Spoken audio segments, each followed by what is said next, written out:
नमस्कार साथियों, स्वागत है आपका हमारे YouTube चैनल कपिल की दुनिया में।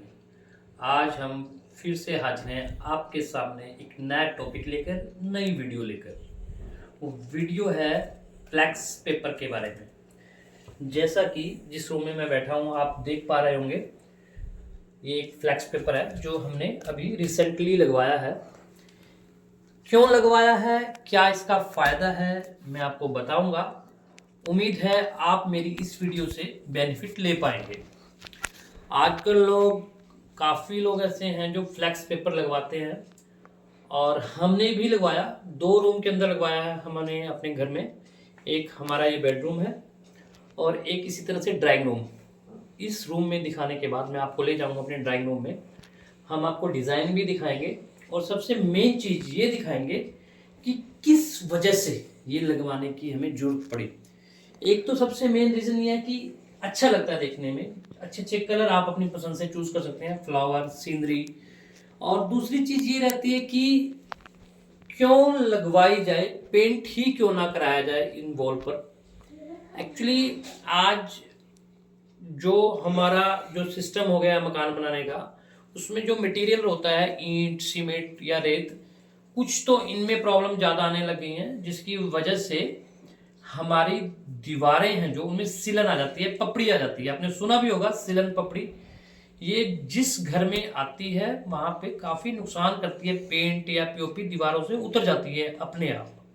तो हमने भी पहले पीओपी कराई हुई थी, सॉरी पुट्टी कराई हुई थी, और पुट्टी कुछ दिनों बाद अपने आप उतरने लग गई। फिर हमने कुछ टाइम बाद कलर कराया था, वो कलर भी हमारा लॉस में गया, क्योंकि बेसिकली जो पपड़ी होती है, सिलन होती है, वो कभी ख़त्म नहीं होती।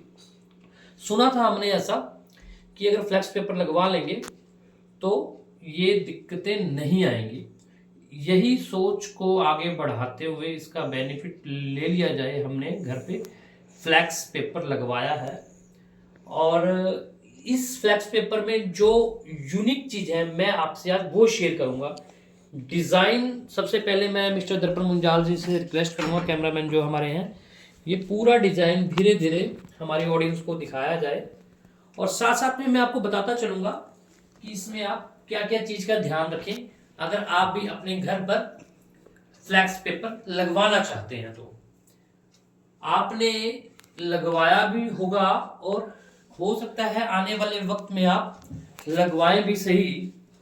और एक चीज़ जो मैं मेन सबसे पहले ये कहूँगा कि मिस्टर दर्पण मुंजाल जी थोड़ा इधर आएंगे। आपने कहीं भी अगर फ्लैक्स पेपर लगी हुई देखी होगी तो शायद इस तरह से है या नहीं, पर मुझे ऐसा लगता है कि जैसे हमने लगवाई है ये थोड़ा सा यूनिक है। यूनिक इन द सेंस कि आप ये वुड की मोल्डिंग देख सकते हैं। सभी लोग ना ये लगवाते हैं, ना ही लगाने वाले उनको गाइड करते हैं कि आप इस तरह से ये मोल्डिंग लगवा सकते हैं। इस मोल्डिंग का बेनिफिट ये है, आमतौर पे मोल्डिंग से क्या होता है, इसकी सुंदरता बढ़ जाती है। और सुंदरता के साथ साथ सबसे मेन चीज़ है इसकी जो स्टेबिलिटी है, लाइफ जो है वो और बढ़ जाती है। अगर हम मोल्डिंग नहीं लगवाएंगे तो चांसेस रहते हैं यहाँ से किनारे से ये जल्दी दीवार को छोड़ दे। और जहाँ से अगर एक कॉर्नर या एक किनारा भी अगर फ्लैक्स का उतर जाता है तो ये धीरे धीरे उतरता चला जाता है। और मोल्डिंग भी जब लगवाएंगे तो ध्यान रखिएगा कि ये पूरी प्रॉपर लगी हुई हो, इसके अंदर कोई भी गैप ना हो। अगर गैप होगा तो मोल्डिंग भी उतर जाएगी। तो सही ढंग से भी मोल्डिंग लगी हो और तभी उसका बेनिफिट ले पाएंगे। ये हमारा आपने पूरा रूम आई थिंक देख लिया है, डिज़ाइन इसका।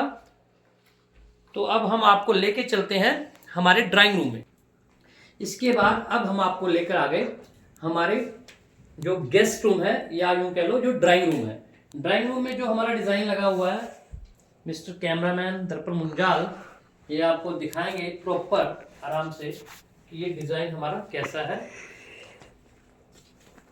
जब ये फ्लैक्स पेपर ये जो मिस्त्री लगाते हैं, आमतौर पे ये पेस्टिंग करते हैं। इनकी फेविक्विक टाइप, फेविगम कह लो, कुछ ऐसा आता है मटेरियल, वो किनारी किनारी, कॉर्नर कॉर्नर सारे पेस्ट कर देते हैं।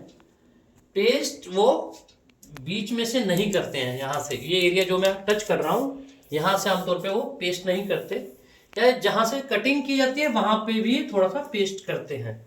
अगर हम पूरी वॉल पर फेविक्विक लगवाएं उनकी, और साथ में फिर फ्लैक्स पेपर लगवाएं, तो उनका रेट थोड़ा सा बढ़ जाता है लेबर का।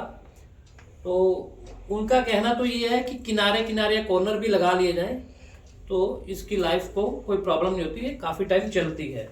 उनका कहना तो ये है कि 5 ईयर्स अराउंड आपकी फ्लैक्स पेपर की लाइफ रहेगी। बट मेरा मानना इसको लगवाने के बाद ये है कि अगर आपके घर में छोटे बच्चे नहीं हैं, या यूँ कहिए कि बच्चे समझदार हैं, कोई भी इससे छेड़खानी नहीं होती है, तो ये 5 क्या, ये 10 ईयर्स भी चल जाएगी। अगर ये आपके अंदर लगी हुई है, यानी रूम के अंदर, अगर जहाँ पे धूप पड़ती है, बारिश पड़ती है, वहाँ पे इसकी लाइफ कम रहेगी। अदरवाइज रूम के अंदर, ड्राइंग रूम के अंदर ये 5 ईयर्स प्लस ही इसकी लाइफ रहेगी। और इस ड्राइंग रूम में जो अलग से चीज हमने कराई है वो आप देख सकते हैं, जो हमारा एलईडी वाला पैनल है, नीचे से लेके बॉटम से लेकर छत तक, ये यहाँ पे ग्रीन ग्रास जो लगवाई हुई है, ये बेसिकली ओरिजिनल नहीं होती ग्रास, ये तो एक मतलब दिखाने के लिए बोलते हैं इसको ग्रीन ग्रास, अदरवाइज प्लास्टिक की होती है। तो ये पैनल आपको कैसा लगा इसके बारे में भी हमें बताइएगा। और मैं मिस्टर दर्पण मुंजाल से एक रिक्वेस्ट करूंगा कि छत को दिखाया जाए, ड्राइंग रूम की छत को। इस छत में हमने पीओपी के डिजाइन निकलवाए हुए हैं, इसलिए ये फ्लैक्स पेपर ऊपर नहीं लग सकती। अदरवाइज कोई ऑडियंस हमारी जो नए अपने कंस्ट्रक्शन कर रही है, अगर वो छत पर पीओपी के डिजाइन नहीं भी निकलवाते, तो जैसे फ्लैक्स पेपर दीवारों पर लगी हुई है, सेम वॉल यही फ्लैक्स पेपर आप छत पर भी लगवा सकते हैं। ऐसा नहीं है कि छत पर नहीं लगती। और छत पर लगने के बाद मेरा मानना है पूरा का पूरा रूम, होल रूम बहुत सुंदर लगता है। तो ये आप देख सकते हैं कि आपको छत पर भी लगवानी है या वॉल पर लगवानी है। और सीलन और पपड़ी से बचने के लिए फ्लैक्स पेपर ही एक अच्छा जरिया है। लेकिन इसके साथ साथ मैं आपको एक अपना व्यूज या अपना ओपिनियन ये भी शेयर करूंगा कि देखो, सीलन और पपड़ी ना आए कभी, ऐसा तो हो नहीं सकता। जहां पर वो आती है तो वो आएगी ही आएगी, भले हमने फ्लैक्स भी क्यों ना लगवा लियो। लेकिन जैसे 5 ईयर्स या 6 ईयर्स के बाद अगर इसको हम उतारते हैं, चेंज कराते हैं, तो अगर थोड़ी बहुत ही पपड़ी दिख भी जाती है, बट मैं मानता हूं अगर 5 ईयर्स में थोड़ी बहुत ही आ भी गई तो कोई दिक्कत नहीं है, क्योंकि डिपेंड करता है कि जो काम आपने कराया है अपने रूम के अंदर वो कितना एक्सपेंसिव है। अगर बहुत ज़्यादा एक्सपेंसिव है फिर तो आपको फील होगा कि 5 ईयर्स में इतना हमारा खर्चा आ गया और पपड़ी अभी भी वहीं की वहीं है, या कम हो गई, ज़्यादा कम नहीं हुई।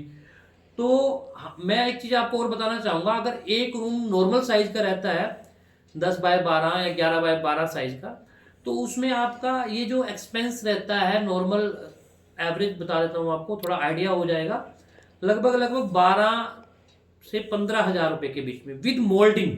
अगर मोल्डिंग नहीं लगवाते आप वुड की, तो आपका ये 12,000 के आसपास फिक्स हो जाएगा। अगर मोल्डिंग लगवाते हैं फिर 13, 14 या 15 तक भी जा सकता है। बाकी अलग अलग तरह की क्वालिटी आती हैं, जब भी आप किसी से लगवाना चाहेंगे तो उससे भी आप एक बार रेट कंफर्म कर लें, तो आपको ज़्यादा बेहतर पता लग जाएगा। मेरी नॉलेज के अनुसार मेरे को जो लगता था बताना चाहिए आपको, वो मैंने आपको बता दिया। तो आज हमारी वीडियो यहीं तक ये है, और उम्मीद करता हूँ कि आपको हमारी ये वीडियो अच्छी लगेगी और आप इससे कोई फ़ायदा ले पाएंगे। धन्यवाद, गुड बाय।